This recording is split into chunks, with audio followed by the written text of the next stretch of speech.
I mean, there were so many decent books there that I stormed through all of them. You just hit the live button, and I was going to run take a whiz before we started. Oh, go ahead. All right. Hang on. I'll be right back.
Oh, okay. Google something real quick. Okay. All right.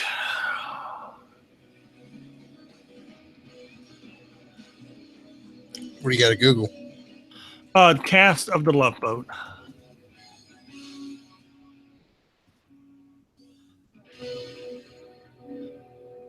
Why are we Googling the cast of the Love Boat? Oh, we got to figure out who we're going to be. Oh, okay. All right. That makes sense. No, I don't want that. I want their crew names, not their real names. Did you see Powers Booth die? Yeah, I saw that. That's a bummer.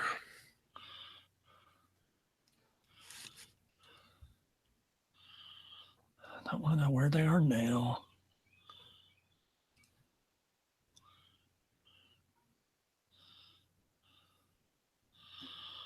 Okay, let's just go to IMDb.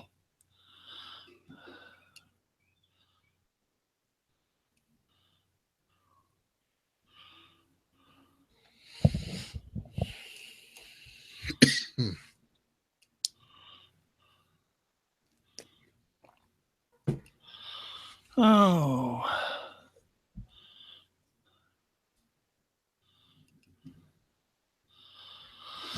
All right, I'm Captain Steubing.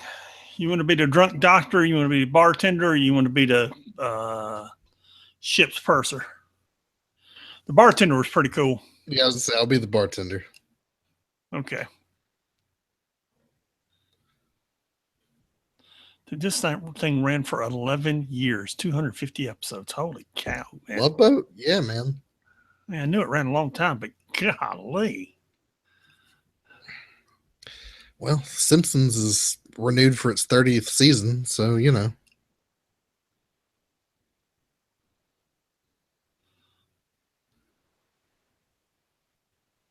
You know they canceled Last Man Standing. Yeah, people aren't happy about it. No, I kind of didn't understand why. I mean, it's one of their highest rated shows. People say it's because of politics. I don't know if that's true or not. Man, politics aside, you got to hit a show like that. You don't just quit. My guess is they didn't want to pay the actors anymore, or there's something going on with the studio. Dude, it's a right wing show, man. It is. I've seen it. I actually like the show, to be honest, but it is.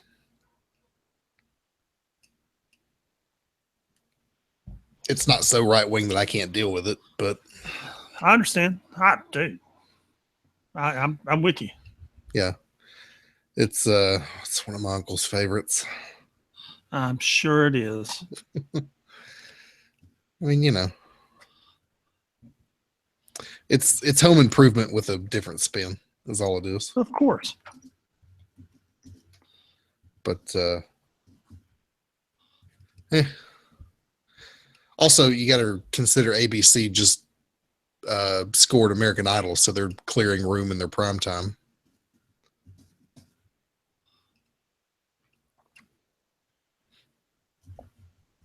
I also heard a rumor that Tim Allen wasn't really interested in doing it a whole lot longer. Oh, we got wisdom? Yeah, I'm typing it right now. Okay.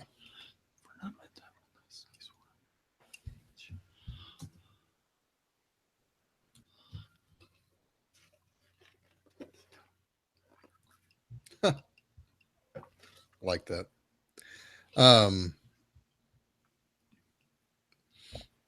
Discussing spoilers before we get into the show here. Do you think what's going on with Emma Frost is that just her becoming a villain again, or is she going insane? Has she always been this way, and is she what tainted Scott Summers? Do you want the spoiler? Yeah.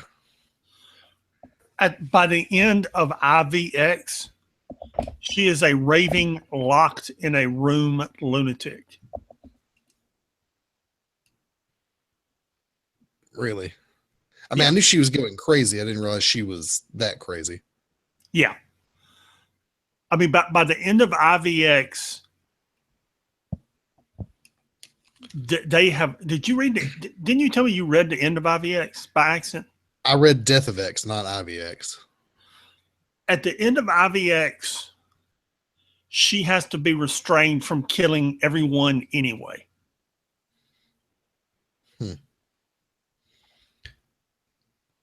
Just because. I was going to say, what caused her to go off the deep end here? The death of Scott Summers. Okay. All right, then. Well, the death of Scott Summers in issue 1 of Death of X.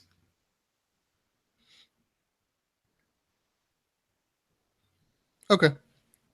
And it's revealed in somewhere along the way in IVX. I mean, you're seeing the pieces laid in place in this issue, mm-hmm.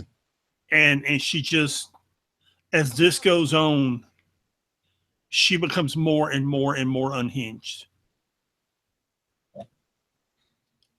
All right.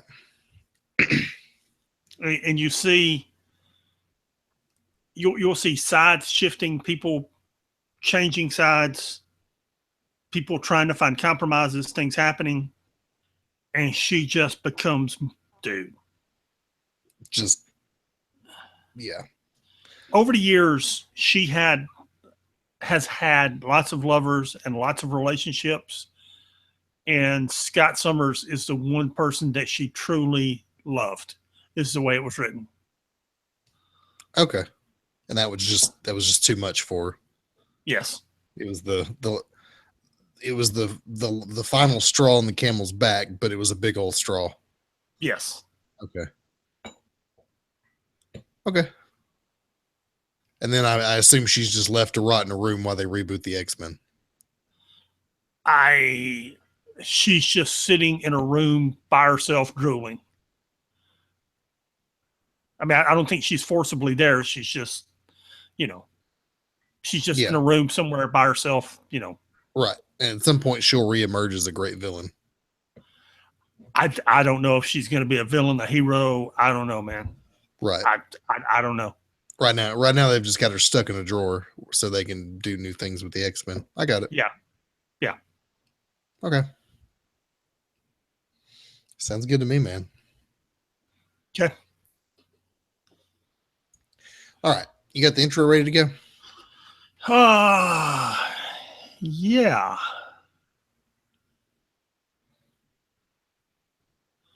Yeah, I'm ready. Cool. Hang on. Let me Reposition this. Oh, Let me write that down. Let me just write this down so I don't forget it. okay. Dude, Microsoft is going to eat Apple's lunch if they're not careful. Why is that? They're making a play for artists and creative types. Which yeah, I knew that about a year ago, but well, they're putting in an update to Windows 10 that's going to really facilitate making Windows a creative platform, and that combined with the new desktop things that Microsoft came out with a couple of months ago. You know what I'm talking about? Yeah. Oh, I absolutely do. Yeah. By the way, I saw Leo Laporte has one. He's been using one. That thing's cool. All right, I'm ready. Cool. So it's an update to Windows 10 to go with all the hardware that they put out a few months ago. Yes. Okay. And the aim, if you read what the update is doing all the things you have to do within a computer program to make it viable as for creative software, particularly with like drawing. Right. There has to be a certain, like when you have those surfaces like that you can draw on digitally, there's a certain granularity that has to be done with types of input. You know, the way that you do with when you draw, you know, you use a heavy shading or heavy heavy print or light print. Like if you're writing and you bear down, it'll look different as if you were writing it lightly. Right. And there are things, there's just some granularity there that Windows doesn't work well with, that they're changing. And Apple is missing the mark with creative types. They have opted to go with the consumer at large products. And they're really, particularly with the Mac Pro. In fact, Apple said just a month or two ago, they're going back to the drawing board on the Mac Pro. Apple stumbled in this area, and Windows is looking to make up some ground. That is, if this whole WannaCry hack doesn't eat their lunch first. Yeah, that's true. You read how the kid fixed it, didn't you? Huh. The thing wanted it was bouncing back and forth continually between an unclaimed domain. Mm-hmm. And there was an 18-year-old kid somewhere. Maybe he's 21. Anyway, and he worked for a company, and he thought, it's just bouncing back and forth between this unclaimed domain. What happens if I claim the domain? And he claimed the domain just as a test. Mm-hmm. It literally stopped the hack. It literally solved the problem. Now, obviously, all it did was buy everyone time. Right. Before it can do it again. Right. They're gonna find another unclaimed domain and start all over again. So all he did was buy everyone time. But for now, he stopped it. Right.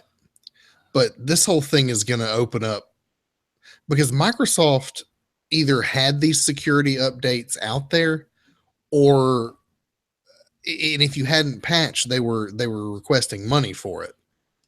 You know, you had to pay for this security feature.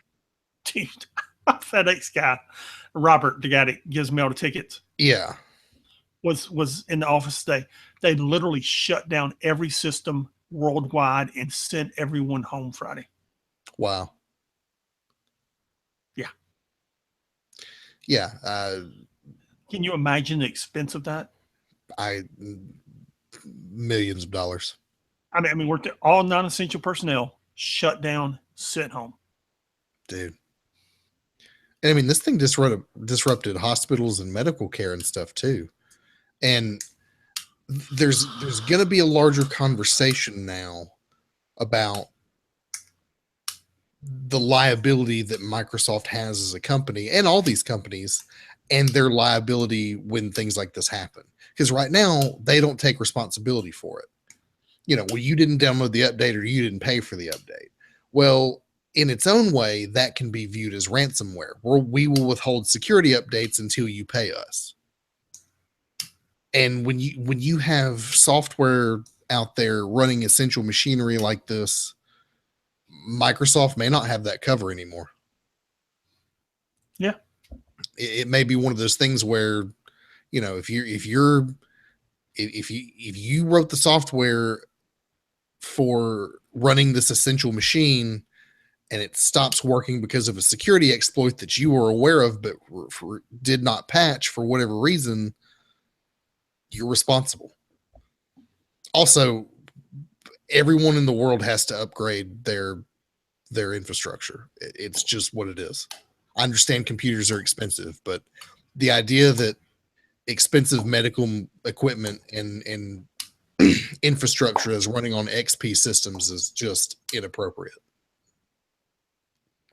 That's a 20-year-old operating system that Microsoft hasn't supported for nearly 5 years. I understand. You're looking at Windows 7 being 7 or 8 years old at this point. Windows 10's 3 years old. I'm with you. And it's just something that companies large and small are going to have to do. They're just going to have to. Okay. Let's this is not Daily Tech News Show. Let's do a podcast. It evolved in the Daily Tech News Show. Well, he did a whole roundup on the hack thing today, and so it's fresh on my mind. There we go. Yeah. Okay. You got the intro? You ready? I'm ready, man. Cool. Counting down in 3, 2, 1.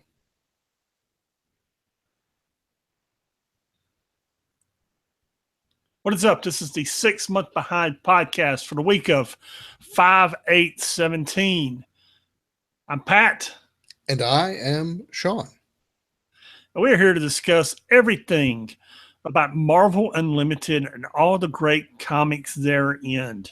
We're sailing on the great ship Love Boat. I'm your host, Captain Merrill Stubing.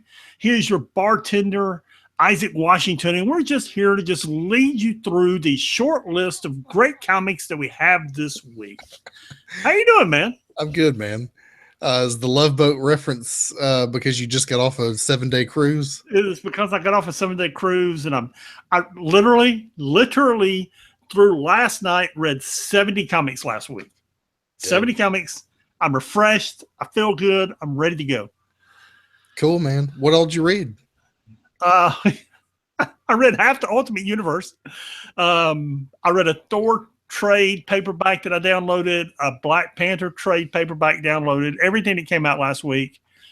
It was Ultimates, the first Ultimate series, the second Ultimate series, the third Ultimate series, the Ultimates ongoing series that came out in, I believe, 2010, the first 16 issues of that, the Hawkeye limited series that came out with it, the ongoing X-Men series that came out in 2010, the first 3 issues of that, I believe. There you go. Dude, Total about 70 comics. that's a ton of comic books, man.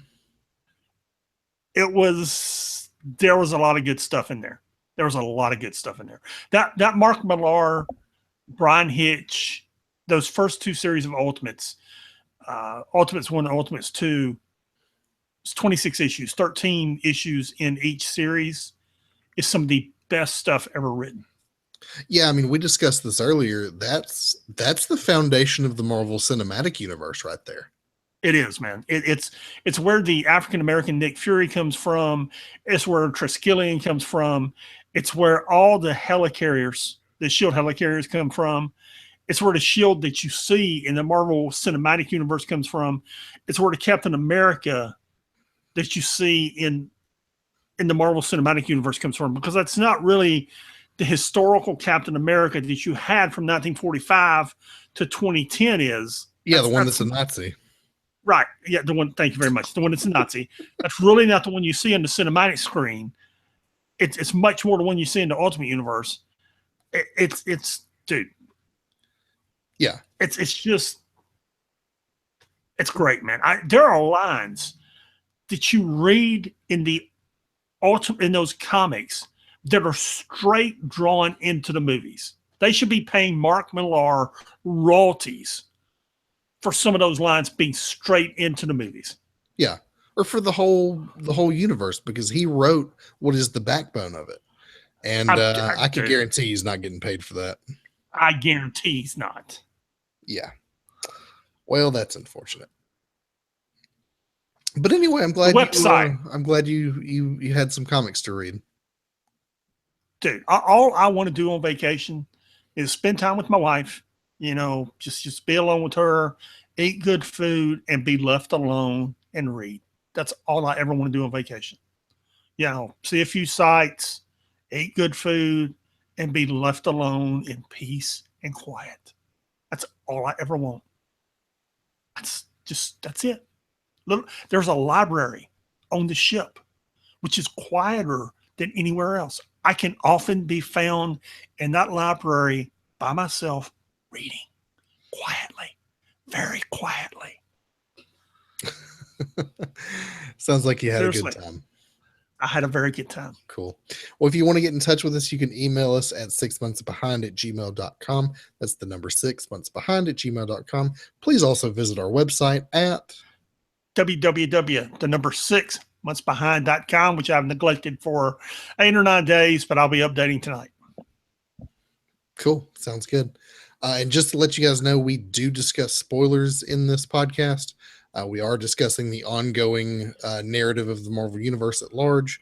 And in a we're moving into a post-Civil War world, even though Civil War is not done yet because of shipping schedules. So there will be large spoilers that we just cannot avoid. So if you haven't read all the books, pause here, come back later. We'll be here. That's why we have 4 number 1s this week, and number 2, because we're post Civil War and the world is moving on. And if you haven't read 7 or 8 yet, well, sorry for your luck. Yep. In fact, the Civil War being over now, the big event is Death of X, which we have Death of X Part 3 this week as our kickoff. Yeah. Which is getting very entertaining. It is. Look at this cover, dude. This cover is magnificent. It really is. And there's some great alternate covers to Death of X too, but this cover itself is magnificent. It's really nice. It reminds me of Frank Quitely's art from the New X-Men, his run on New X-Men with Grant Morrison, which I thoroughly enjoyed. And you and I haven't spoiled this for anyone because about halfway through issue 1, you figured out what's happening in this book. Yeah. But they're just everywhere, all over the place. It tells you what's happening in this storyline if you look for the clues. Yeah. Yeah, if you're keen enough, you've already figured out what's really going on in this comic book. For those of you that may not have, you'll find out next issue. Actually, you don't find out next issue. I don't think you find out till like somewhere in IVX. It might be IVX number 8 before they actually tell you. Okay. Well, either way, there's a big old thing happening here in Death of X that it's a long way off. Noticed. Yeah, okay. I really think it is. I don't think they tell you in issue 4. I think it's somewhere in IVX. So anyway, in the last issue, there was a Terrigenesis mist that was descending on, I want to say Madrid. It was somewhere. It was Madrid, yes. And the X-Men and one of the X-Men teams led by Storm and one of the Inhuman teams led by Crystal were both there trying to disrupt chaos. And the only way they could do it was a young new Inhuman named Dasaki. If I pronounce that wrong, well, good luck you try and do it. Finally wound up just putting the entire city, including the X-Men, to sleep. And as this is happening, Emma Frost is negotiating with Magneto for his help. And these are both concurrent events. Quick question. Let me stop you for a second. Does Magneto know what's going on? We'll come to that. Okay. We will come to that. Because I think he's figured things out in this conversation. Well, we'll come to that. Okay. And the Saki and all the young Inhumans think, think that he's a hero, and he eventually changes his name to Downer as an Inhuman / superhero name. Right. And Gorgon comes up to Crystal and says, "You know, this kid doesn't realize what he's done, that he's just started the war, does he?" And she's like, "Nah, we'll let him have his moment. Think he's a hero." And when Storm wakes up and shoves a piece of lightning up his rear, he'll realize what he's done. Right. She's really hoping that Storm just understands the situation, but that's not really what happens. Right. And as we go back to the next page, to answer your question, toward the next to last panel on the page, Magneto says, "You know, I'll help you, but understand you can't manipulate me like you can other people, because I understand, do you understand what I'm saying?" And Emma says, "I understand perfectly."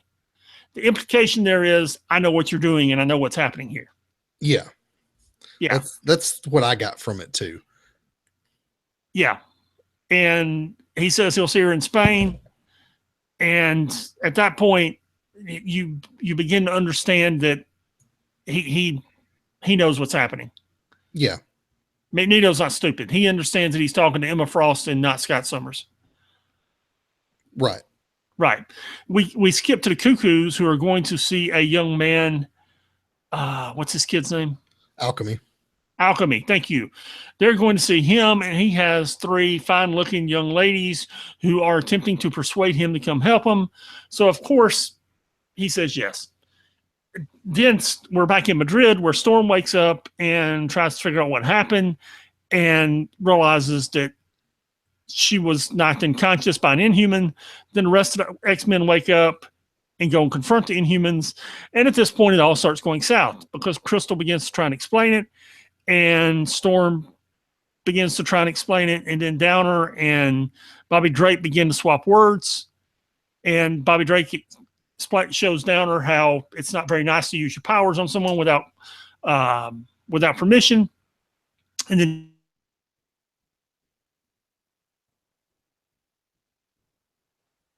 Downer swoops in and grabs Downer and disappears.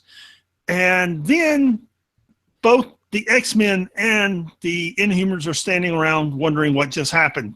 And that point, Storm and Crystal are both realizing it's all bad because, Alana's not part of their team. Magic, I should say, is not part of their team, and it's all going south. And at that point, Magneto starts dropping an iron prison around him. And then he shows up, and he's accompanied by Colossus, Thunderbird, Wolfbane, who I haven't seen in forever. Yeah. And another mutant I'm not familiar with. I've seen him, and I don't remember who he is. And Storm tries to talk him out of it, or tries to reason with him, and he's Magneto, and he's not going to be reasoned with. And then we cut to wherever that Terrigen Cloud is. That the first Terrigen Cloud or second Terrigen Cloud? I believe it's the one that just went over Madrid. Okay, so we're still in Spain, and we cut to Scott Summers and Emma Frost, and Scott got Alchemy there, and he's discussing with the young man what it means to be an X-Man and what it means to be a hero. And there at the end, you've got Sunfire and the Cuckoos and Magic and Scott Summers, Cyclops, and Alchemy and Magic. And they're about to do something to, I assume, that Terrigen Cloud. Yeah, I assume they're going to destroy the Terrigen Cloud. I'm not familiar with what Alchemy's power set is, but if with a name like Alchemy, I would assume he has some sort of control over elements, and he can break down that Terrigen molecule by molecule. Just if I had to guess. You guessed correctly. Yeah, that's what I thought. Yeah. I mean, you read comics long enough and eventually you start figuring this stuff out. You guessed correctly, and that is what they're going to attempt to do in issue 4. So we now have all the pieces in place, and Death of X number 4 is coming. There you go. Yeah. I've really enjoyed the event so far. It's a 4-parter, which is a nice little, it's not a huge crossover mega event, but it's a nice little, hey, we're telling the story right now sort of thing. Right. In a time where we're all a little sick of world-ending, universe-altering events that go on for, 10 issues and never ship on time and shuffle the entire universe, I like something like this. I will tell you what was pleasant about this was this and IVX all shipped on time. I mean, literally, I went by the comic seller every 2 weeks, and there it was. And I was like, wow, this is just so cool. Yeah, what an amazing concept, shipping books on time. It was just, I didn't have to look and see if it shipped. I didn't have to look for news articles. I just drove into Jason's, and there it was. Yeah, there you go, man. I still think it's a little odd that they put this out now instead of 8 months ago. And I'm, because I keep having to think this is all happening. I keep having to remind myself that this is happening before everything we've read in the Inhumans books. You're going to get number 4 in 2 weeks, and it will have an ending. Then in 2 weeks, you're going to get number 0, and 0 will bridge the gap between Death of X and IVX. And when you get IVX number 0 and it bridges that gap, it will all make sense. Okay, that's cool. Yeah. Cool. Well, now, that was go now ahead. IVX is your giant crossover event that will include every Inhuman books and every X-Men book. Right. And how many issues is IVX? Is it 6 or 8? I want to say 6, but it may be 8. Well, and that I can deal with even if it's just between the X, it's your X titles and your Inhuman titles. Right. What gets really exhausting is when you have kind of like what we saw with Secret Wars, everything is a tie-in, and it gets real complicated real fast. And stuff like that, I don't dislike that stuff. I like that stuff sometimes, just not all the time. Yeah, I'm with you. Yeah, give me 2 or 3 solid years of you building a story and then break the universe and shuffle it all again. Right. Yeah. That was the only X-Men book we had this week, as well as our only big event book. No Civil War books this week. What's left of Civil War. We do have some Spider-Man books, starting with Spider-Man 2099, number 17. So Miguel and Roberta, who is Lady Captain America from 2099, fly out to Denver to investigate something that has to do with Tempest being in a coma. I forget exactly what this is about. Is it the Fist? They think the Fist did this, or why Tempest is in a coma? Yeah. Dude, that's back in issue 1. Yeah, and I forget exactly what happened. Didn't it have to do with her mom being involved in the Fist? And something like that. It was a bomb going off. She and Miguel were sitting in a restaurant, and the bomb went off, and she wound up in a coma. Yeah, I forget exactly what happened. Either way, they're on a plane going to investigate. They've got a lead.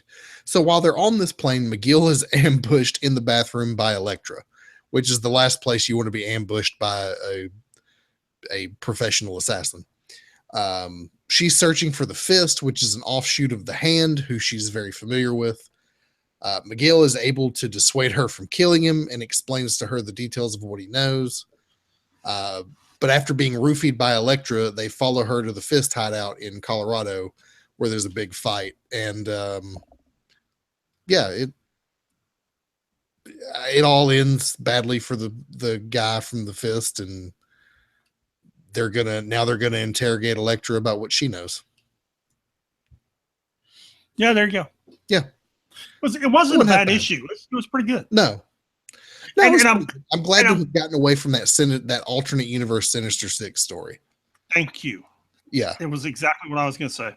Yeah, I'm glad that's over. Yeah, that got real weird. Yeah, Spider-Woman number 13. And let me say this: this begins with Spider-Woman chasing and fighting the Blizzard, and it's about 3 panels, and she beats the Blizzard up pretty quick. And then goes home for a shower and a change of clothes because she's soaking wet. Here's the thing. I remember when the Blizzard was an A-list hero. And if you go back to Demon in a Bottle, the classic Iron Man storyline, the Blizzard is in there. And I think he's one of the guys that takes Iron Man down during that period. And I don't like it when you take guys who are A or even B-list heroes and dropped him to Street level thugs, essentially. basically, I was just, yeah, somebody to this level. I don't like that. I just don't. And what's the guy that Daredevil's always beating up? Oh,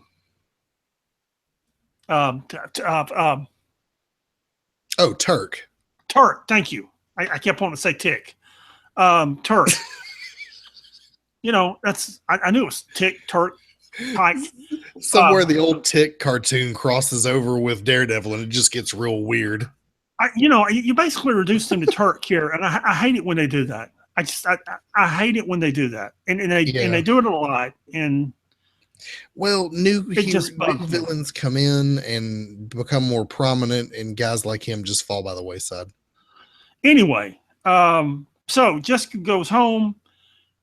Roger, Porcupine, and Ben are supposed to be watching the baby. Instead, it's just Ben there. And he tries to tell Jessica, hey, maybe you need to worry about this.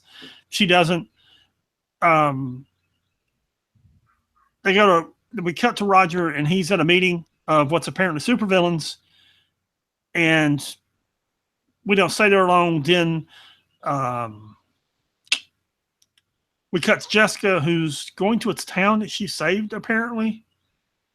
And everyone's happy to see her, except Roger's ex-wife, who isn't very happy to see her. Then we cut back to Roger, who is talking to Ben.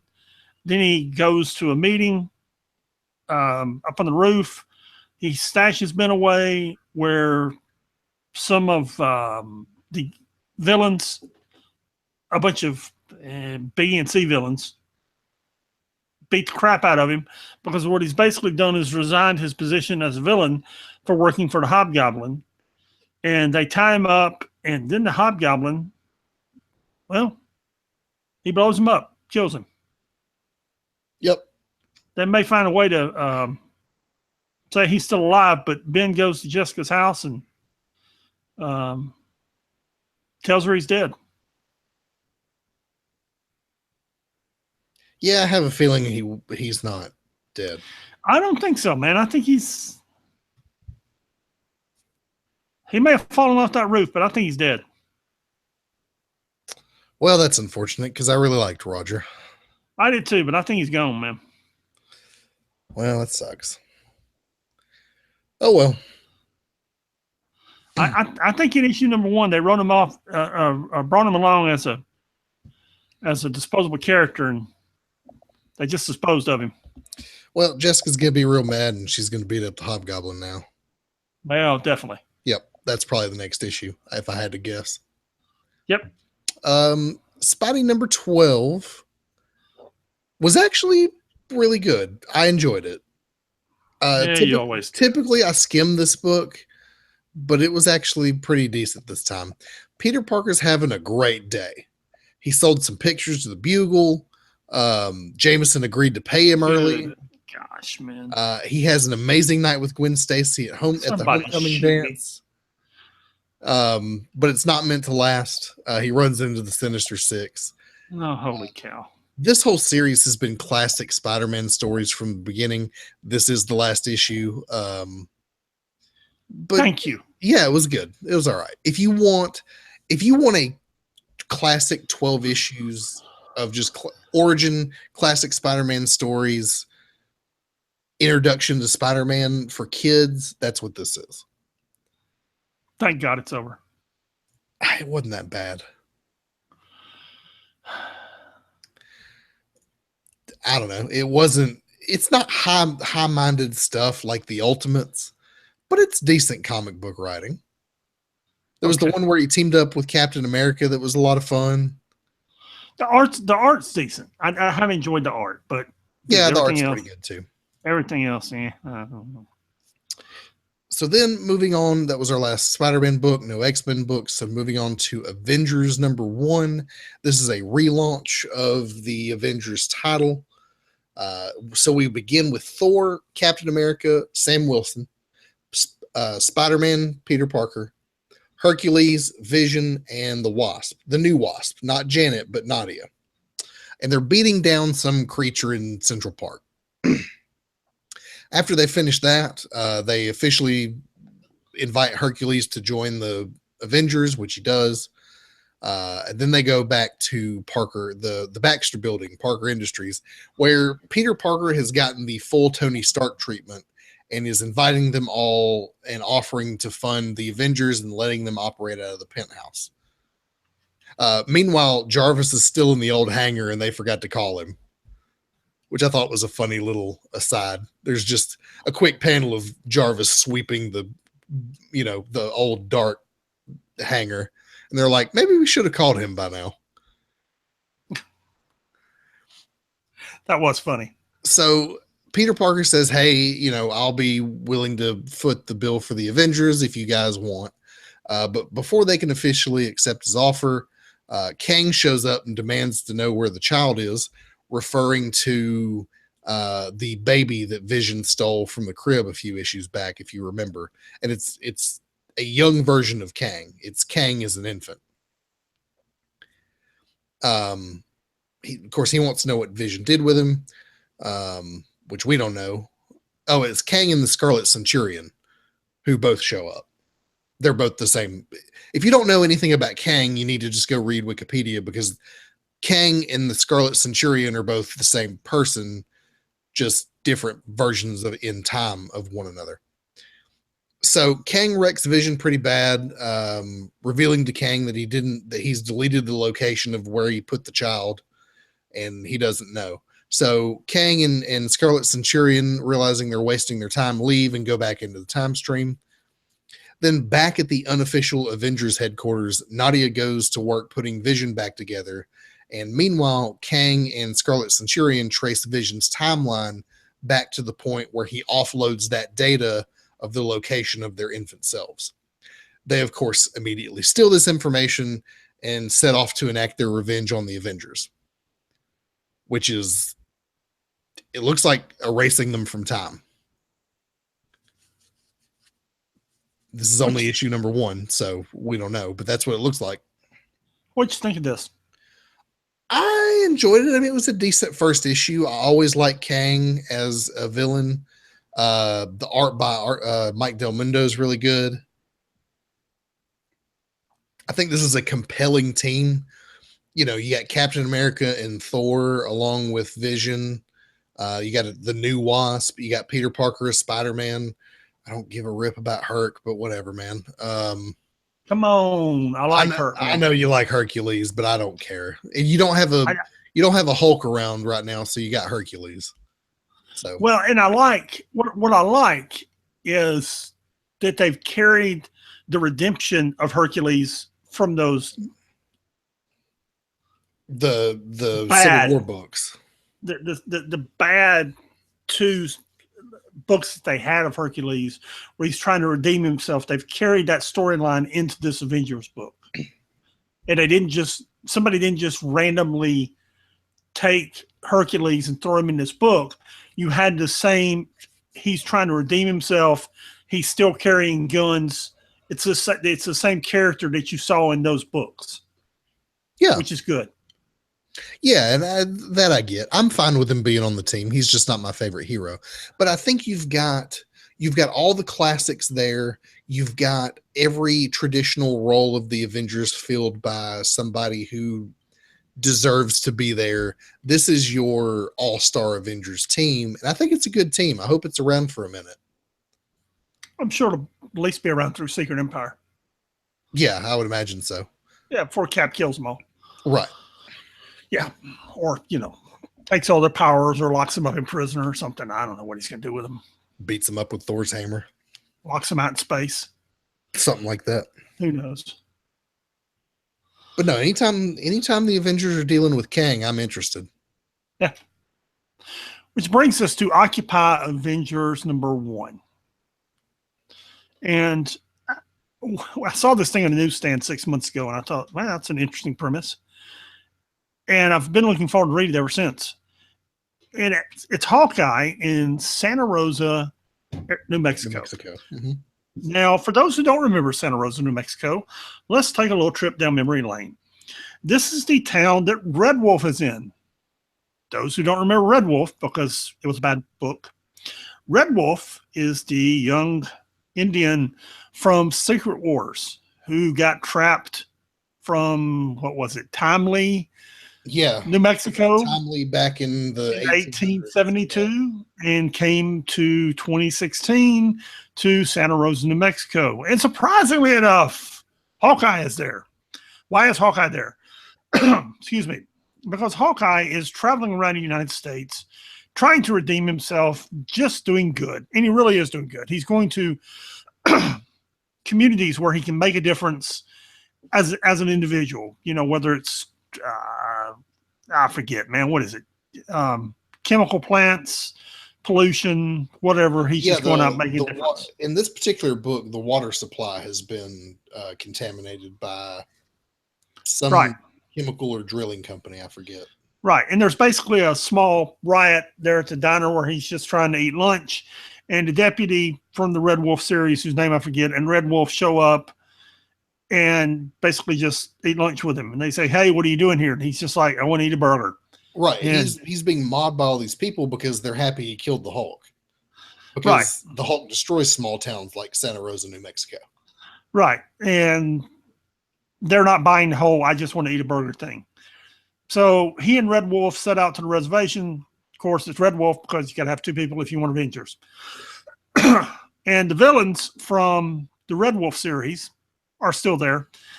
And he begins investigating the water. Next thing you know, they're being attacked by a group of Blackwater. Oh, wait, Blackwater's not evil. Oh, of course they are. Blackwater type mercenaries. And he and Red Wolf are fighting the mercenaries. It doesn't specifically say Blackwater. They're just mercenaries. Okay. Of some kind. He and Red Wolf are fighting the mercenaries. And then Hydro Man. I think that's Hydro Man, yeah. Hydro Man show up. Yes, Hydro Man. And it's to be continued. Yep. I actually went into this thinking I was going to hate it and ended up not hating it.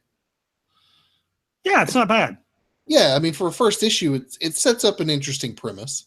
This kind of, it's a Western. It's, Hawkeye is, Red Wolf is the sheriff who's there. Hawkeye's the gunslinger who's walked into town, who's going to turn things around.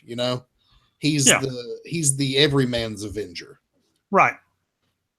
And that's basically the theory behind Occupy Avengers. He's the everyman Avenger out just trying to make little differences in the world. Right. The whole thing is, you can beat up Thanos plenty of times. You can stop the destruction of the universe. What do you do when a big corporation has poisoned the water supply of a small town and they have no recourse? Right. That's hard. Right. And I really thought, and it might still get there. This is only issue number 1. I thought it was going to get real preachy and stilted and kind of make fun of liberals, but it didn't, and we'll see. I'm interested now. I went into it thinking it was going to be terrible, especially when Red Wolf showed up, and it wasn't bad. Right. Which brings us to Champions number 2. Yeah. So like we discussed in Avengers number 1, you've got your all-star Avengers team. This is your new young Avengers team. These are all the future of the Avengers here. These are the ones the distributors hate. Yes. Well, the distributors don't hate them. It's the distributors are echoing the fans who hate them, supposedly. The distributors love these books. They just don't sell to fans. Fans don't want them. That's what they said anyway. So the newly formed champions go on a camping trip. I was being a little tongue in cheek if you didn't catch my drift. Yeah, I got you. They go on a camping trip for team building reasons. They all want to get to know each other, and a retreat is maybe the best way to accomplish this. So they discuss their power sets among one another, getting ideas about how they could work together. Miss Marvel's the clear leader of this team, which I also really like. She was the one who made the big speech at the end of the first issue. She's the one who came up with the idea of a camping trip. She's the one who is really taking the initiative in the leadership role here. Which I'm really into. I like this a lot. I think I'm going to like this whole Champions series. So they're talking to each other. Eventually, it devolves into a game of essentially Never Have I Ever, which is where they talk about things they haven't done or have done. You have an awkward romantic moment between Viv and Nova. And then young Cyclops, apparently no longer suffering of a broken leg, comes into the picture. If you remember in the most recent issue of All New X-Men, his leg's broken. So initially he attacks as he thinks the group is under attack from the Hulk, but once they clear up that misunderstanding, he states his intentions to join the team. After some deliberation, they decide to let Scott in on the team. Meanwhile, Hulk and Viv have gone missing, and they're found out in the woods making out. So I don't know where this is going, but Amadeus Cho and Viv Vision are swapping spit. Yeah, there you go. Yeah. The funny part I liked was they couldn't get Amadeus Cho to shut up, so they asked him how high he could jump, and he jumps in the air, and like 20 minutes later he finally comes down, and that's how they got 20 minutes of peace and quiet. Right, because he wanted to turn everything into a show of strength, into a competition. Yeah. He's going to be one of these that's young and hot-headed and hard to deal with. It was pretty funny. I'll say 20 minutes. I don't know how long he was gone, but it seemed to be a long time. Yeah, it was a decent amount of time. It was long enough for them to move on to other things. And have lots of conversations without him. Yes. Yeah, I liked the book. I thought it was really good. It was entertaining. Yeah. It was very good. Yeah. Yeah. Which brings us to the main 616 universe and a book that I have looked forward to for a very long time, which is The Unworthy Thor #1. Have you been looking forward to this book? I have. In fact, I reread all of Original Sin just to remember what happened to make him unworthy, which we don't actually find out in Original Sin, but I was trying to remember the context around it all. And yeah, I decided to go back and reread all that just for Unworthy Thor #1. Somewhere, and I don't remember where, it's either in one of the letters pages for Unworthy Thor, or maybe it was what are Rob's videos name? The pull list? Yeah, the pull list. Maybe it was in Rob's video explanation of The Unworthy Thor. I think it was in one of the letter columns. It explains that, and Jason Aaron wrote this, and in Jason Aaron's whole story arc, it's explained that Jason Aaron is writing one giant epic, one giant Asgardian epic. And you can't take just a single part of it out. You can. Okay, you can take just the 5 issues of The Unworthy Thor and read it and enjoy it. But if you really want to appreciate it, you have to take the whole thing as a giant epic to appreciate it. And this is simply one part of that epic. And when you think about it like that, this really puts it in perspective that this is simply a piece of what Jason Aaron is writing. And when you get through, you'll understand that's what he's doing. Get it from that view, and it might help you understand what's happening here. Okay. So, but because this is Jason Aaron writing this, it is still Jason Aaron writing Thor. This is all Jason Aaron's point of view. I don't know how long he's going to be here, but he doesn't seem to be leaving anytime soon. Wonder how much they're paying him for this. I don't know, but I hope it's a lot. I know that the main Thor title is currently being written by someone else. At least I'm fairly certain. No, I don't believe so, man. I believe he's doing it. Is he? Okay. I'll look and see when I get through reviewing this and you're doing the next book, or maybe you can look it up while I'm doing this. Anyway, so we begin with Odin's son on a planet or somewhere having his morning, and it appears to be his usual morning.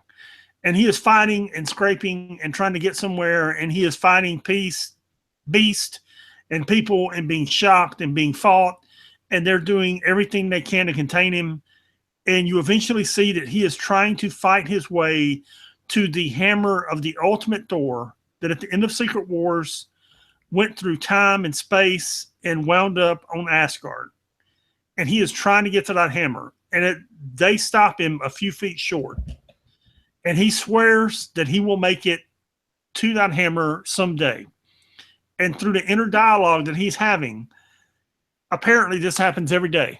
And every day he comes up a little short, but he promises one day he will make it to that hammer. And we skip back 3 months earlier, and he's on the moon. He and his what is that animal? A goat? Yeah, I don't remember the name of the goat. It's either Nasher or Nasher. That's it. Is it a goat? Yeah, it's a goat. Okay. Yeah, it's goat. Okay, so that's Nasher. Anyway, and he finds some trolls there, and he and the trolls begin to have a small fight, and they defeat him and trap him in the cave, and he gets out of the cave and basically loses the fight, then throws something at the trolls and loses that too. And then he begins to have a conversation with the Unseen. Now, I'm trying to decide if I should tell you who the Unseen is in case by some chance you don't know. No, it's Nick Fury. Okay, thank you. I just read Original Sin. I know who the Unseen is. Well, did they say who the Unseen was in? They don't spell it out, but it's Nick Fury. It's Nick Fury. Because if you remember at the end of Original Sin, Nick Fury is the one who killed the Watcher. Yes. And essentially he essentially takes over for the Watcher in a different capacity as the Unseen. Which is what you're seeing here in the Unseen. Yes. If you haven't read Original Sin yet, well, we're sorry for your luck. Listen, it's an old, it was 2013? Yeah. Yeah. So the Unseen explains to him that there's another hammer. And somebody needs to go get the other hammer. And not only is the hammer there, but it's causing problems because somebody needs to get it. And, you know, Odin's son asks where it is. And the Unseen is like, hey, where do you think a hammer would be? Asgard, and Thor's off. And he gets to Asgard. The problem is Asgard isn't where it's supposed to be, but he happens to find Beta Ray Bill. And if you don't know who Beta Ray Bill is, you should, because, dude, he's Beta Ray Bill. You ought to know, okay? Because that's some great writing in the 5 or 6 issues where Beta Ray Bill gets a hammer and becomes a Thor. And at the end of it, at the last panel of this, is a great piece of artwork. And we go to issue 2. Yep. First of all, yes, Jason Aaron is still writing all the Thor stuff. Second, is this other Thor hammer the ultimate Thor hammer? Which one? The one that he's looking for. The one on Asgard? Yeah. It's the ultimate hammer, yes. It's the one that came through in Secret Wars, yes. Okay, yeah. So it's Mjolnir from the Ultimate Universe. Yes. Okay, that's what I was going to confirm. Yeah, it's the one. It's Beta Ray Bill's got his own hammer. Right. Yeah, Beta Ray Bill's always had his own hammer. Right. And which he's trying to Thor in this time of need, but what's confusing is I just finished reading a great deal of the Ultimates, and there's 2 hammers there, and it's confusing. It's really confusing. Okay. Well, either way, this is the hammer from Ultimate. This is the Thor hammer from the Ultimate Universe. Yes, that flew through at the end of Secret Wars. Okay, cool. Yeah, I've been waiting on Unworthy Thor for a while, and I'm glad it's here now. And it does not disappoint. I'm going to tell you, it doesn't disappoint. Cool. What else is not disappointed is the Scarlet Witch book. This has been a home run every issue for 12 issues now, and I'm glad it's selling because it's continuing on to a 13th issue, and I'm glad because it's good. So Wanda has finally found her aunt, who up until very recently she believed to actually be her mother. The High Evolutionary told her. So they discuss her mother and the origins of Wanda's power, going all the way back to her grandfather. It's all a very nice family chat. But too bad it doesn't end well, because this is about the time it's revealed that a demon has possessed Wanda's aunt. The demon takes its opportunity to attack, also possesses Dasha. Agatha Harkness shows up and lends some help, and with her help, Wanda is able to exorcise the demons from her aunt and Dasha. In the intervening moments before this woman regains consciousness, her mother's spirit is able to speak to Wanda. And her mother explains to her that she has to embark on the witch's road again, which is something that Wanda did earlier in earlier issues, in order to find out who is poisoning magic, so to speak. So yeah, it was good. The art's good as always. I've enjoyed the story they're telling with Wanda. It's been a good retelling of her origin story while also exploring the nature of magic in the Marvel universe.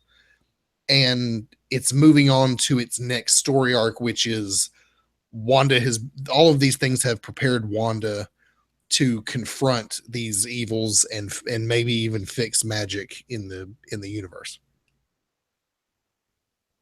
Yeah, it was actually very good, and I enjoyed seeing this whole origin thing of Wanda and Pietro being wrapped up in with a bow and being put to rest, because their origin has been so convoluted, right? over Like the last few decades. Originally, they were Magneto's kids. Then that wasn't true. There was something with the High Evolutionary, but that wasn't true. And then it was this lady, and then that wasn't all. That it turns out this was her aunt, not her mother. And yeah, they're finally nailing down her origin story.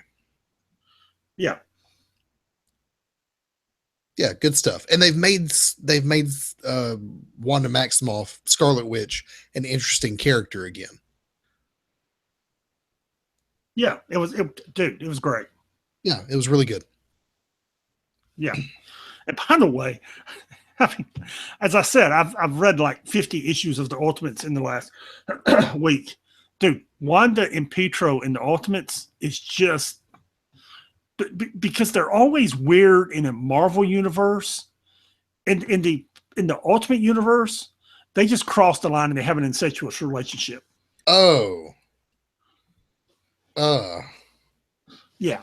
I was not aware of that. And they kill Wanda fairly early in the series, like somewhere in Ultimates 2, like 20 or 23 or 4 issues in. Mm-hmm. So it doesn't really get really, really weird. Okay. Yeah. But dude, it's just there, man. I mean, it's just they don't, but because it's always weird in the Marvel universe. Like next week, we're going to get, and you know how screwed up our recording series is. You're going to get that Avengers 1.1. And even that, when you're reading that, you're going to be like, oh, this is weird. It's even, I mean, when you're reading that, you're going to look at it, you're going to say, this is weird. And it's always been weird if you read that old stuff. Yeah. But in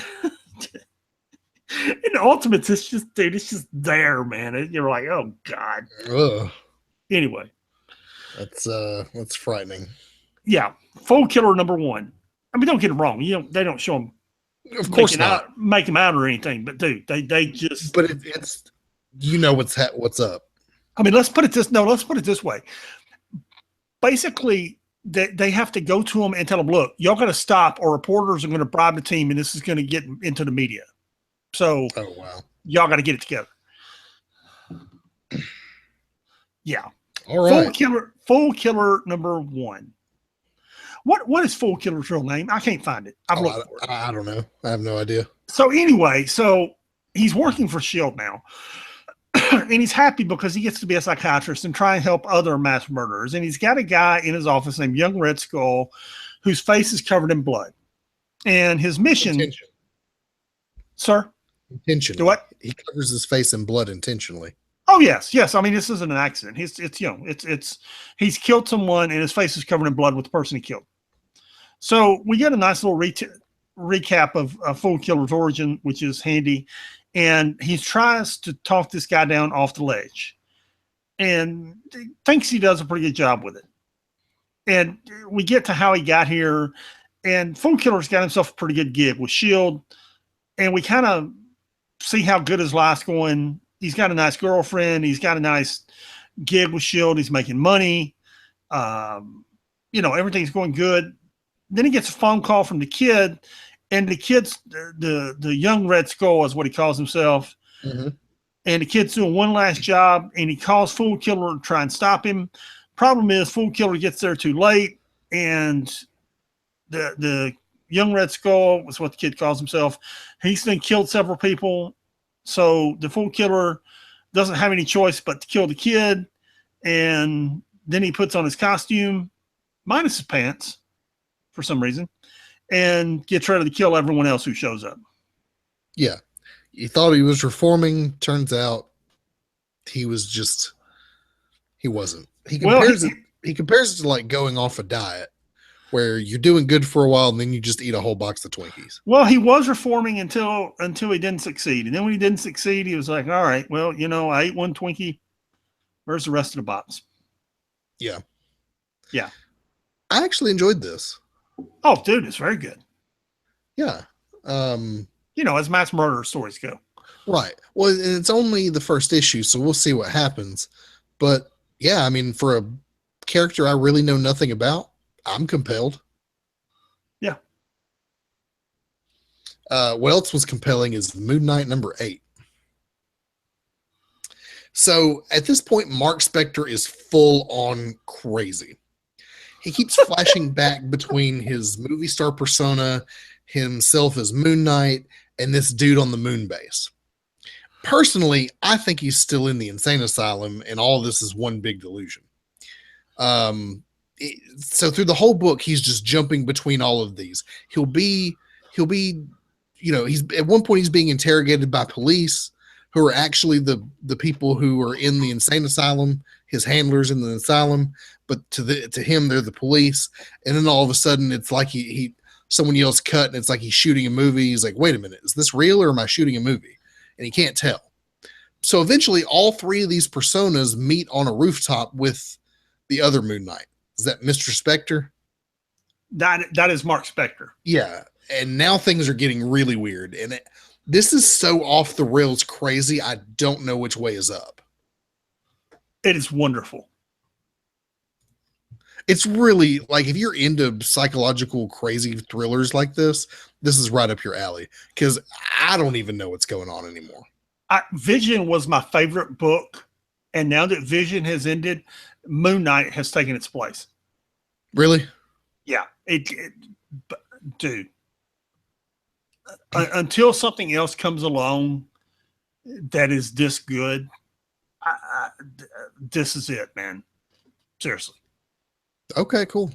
I'm really enjoying it. I mean, when I reached that last page and all three personas, including one Mark Spector, ran onto the roof and another Mark Spector is standing there waiting on him, dude, I was just like, wow, that's crazy.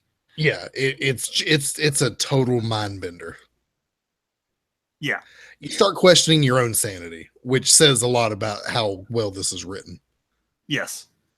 Yeah. Good stuff, man. Yeah. Yes. Which brings us to Deadpool and the Mercs for Money number 5. This series is getting better because they dumped the old Mercs for money, the old Mercs, and he, Fool Killer and all those guys. Now we've got Domino and Gorilla Man and Mascara and Machine Man and Deadpool, and they're still fighting whoever this is, whatever this company is, trying to set these people free. And it's just a brawl. It's a brawl for the whole issue. They're fighting Titania. They're fighting Radioactive Man. I forget who else here. It's a really, really good issue. some good jokes, some good fighting, and it's some really good stuff. Did you read it? No, Oh, what do you got against Deadpool, man? nothing. It's your territory. And I haven't read the other 4 issues. And I don't know, man. I'm just not interested in Deadpool and the Mercs for money. So anyway, so then at the end, they get back to the theater and they're arguing over who's in charge. And the young girl that he rescued is part of the team. And the girl he rescued from committing suicide? Yeah. No. Oh, wow. No, not the girl he rescued from committing suicide. The girl he rescued that started this whole fiasco. Oh, okay. For some reason, I thought, never mind. Yeah. So, and then he's got a box waiting on him, and he opens the box, and Hit Monkey jumps out and scares yeah. Anyway, and there you go. It was pretty funny. Huh. Okay. Cool. It was anything with Hit Monkey is entertaining. Yeah, I do like Hit Monkey. Yes. So now you've got Gorilla Man and Hit Monkey. Awesome. Yeah. Cool. Yeah. Well, that's all our books this week. Actually, it was a pretty light week. What was your favorite book this week? Moon Knight number 8. Yeah, I knew it was. Unworthy Thor number 1 is close, but and Death of X number 3 is great, but Moon Knight number 8, man. Cool. Might have been that Avengers book for me. I really like those core Avengers stories where it's Kang and the Avengers going at it. Plus, with Mike Del Mundo's art, yeah, that was my favorite. Yeah. Yeah, there you go. Just as an aside, I just saw a tweet come across my phone. It said, "Breaking news: Trump gives Slugworth everlasting gobstopper." Good gosh. We're not even going to go there, man. You get the joke. I don't even care. It's a Willy Wonka joke. Slugworth is the big candy rival to Willy Wonka, and never mind. The gobstopper was the big secret that Wonka's been working on that Slugworth's been trying to steal from him. Anyway, what was in the dump this week? It was a bunch of X-Men books, a bunch of like 90s X-Men books. Dude, I don't even know where they're getting these X books from, and it's oddball stuff I never even read, man. It's mid to late 90s X-Men. X-Men expose, some X-Force stuff, some more. They're still trying to get all the X Factor stuff out there. It's just they're just trying to get all the X books out there. Yeah. Yeah, I mean, X-Men versus the Brood, X-Men Clandestine, dude. They're just trying to get it all out there, brother. I guess so. So what do you got for a classic read this week? We've discussed it 2 or 3 times, and I've never told you exactly. Somebody's Flipboard just decided to tell me something on my screen. I've never told you exactly where to find it. In 2010, there was a Moon Knight series. It's a 12-issue series written by Brian Michael Bendis and drawn by Alex Maleev. Oh, I remember this. It was a Moon Knight. It's Moon Knight 2010. Ran for 12 issues. Bendis and Maleev. You think he's crazy now? He was crazy then. And just to encourage you to read it, on pages 29 and 30 of the first issue, Mark Spector is standing there talking to Captain America, Spider-Man, and Wolverine. And you read 2 pages of him standing there talking to these 3 people. And then you flip to page 21 and you realize they're all in his head and none of them are there. And he's been talking to them for the whole issue, but they're not there. And then as you go through the rest of the 12, the next 11 issues, you realize they're all in his head. They're telling him what to do. He's acting out what they would do, but they're all in his head because he's that freaking crazy because he's Mark Spector. Dude, it's great, man. It's Bendis wrote it. I mean, Bendis wrote it, Maleev drew it. What else do I got to say? Yeah, that's all you got to say, because Brian Michael Bendis and Alex Maleev always doing cool stuff together. Yeah, it's that good. But I remember when this was out on the newsstands. You know, I do too, and I don't remember why I didn't finish reading it, unless it's because I moved from Birmingham to Memphis and didn't have a comic store, which is quite possible. Looking at the dates, it may be that I moved before this thing finished. Now that I'm looking at the first issue, I did read this first issue at least. I may have even read the second or third, because this was all going on around the same time of Age of Ultron. Yeah. I don't remember how this ended. I think I moved right about the middle of this thing from Birmingham to Memphis, and I didn't have a comic store. Right. I would be willing to bet that I picked up the first 2 or 3 issues of this and then just dropped it. Yeah. Okay. That art's really good. Dude, that art's good, man. Absolutely. Dude, it's Alex Maleev. His art is always astounding. Yeah. Yep.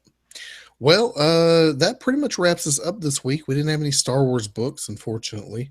But we've got a bunch more books this coming week that we will review.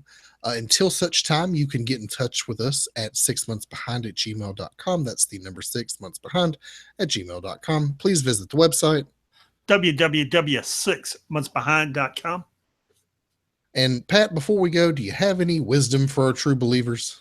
If we're not meant to have midnight snacks, why is there a light in the refrigerator? That is an excellent point. See you guys. Peace.